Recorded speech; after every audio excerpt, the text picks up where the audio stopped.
வணக்கம், நான் டிஜே. நம்ம தாங்க ஓட்டு போட்டு எம்எல்ஏ தேர்ந்தெடுக்கிறோம். அப்படியாப்பட்ட வேட்பாளர்களை பத்தி தெரியாம எப்படி ஓட்டு போட முடியும்? அவங்களை பத்தி நான் சொல்றேன். ஃபர்ஸ்ட் பார்க்க போறது டிவிகேல வேட்பாளர் நினைக்கிற எஸ் பாண்டியன் அவர்களை பத்தி. பல்லங்கோயில் ஜாண்டிபிட்டோ ஹை ஸ்கூல்ல தான் இவரோட பள்ளி படிப்பு முடிச்சிருக்காரு.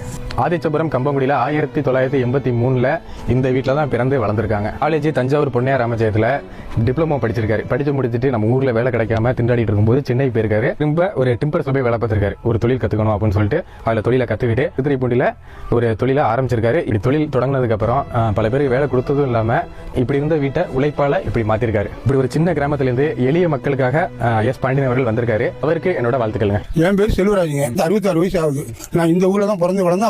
அது நல்ல பையன். இந்த ஊருக்கு நிறைய நல்லது கெட்டது இன்னும் பார்க்க போனீங்கன்னா படிக்கிற பிள்ளைகளுக்கு உதவி பண்றது, கிராமத்துக்கு செய்யறது, கோயில்குளம் திருவிழாவுக்கு டொனேஷன் கொடுக்கறது. நானே அவர்கிட்ட போய் வாங்கியிருக்கிறேன். எனக்கு கூட ஆப்ரேஷன் பண்ணி வீட்டில் வந்து இருந்தப்போ நல்ல விதமாக ஜாமன் சீட்டெல்லாம் வாங்கி கொடுத்து பணம் காசெல்லாம் கொடுத்து உடம்ப பார்த்துக்கோங்க மனுஷனாவில். நான் வெவ்வேறு அரசு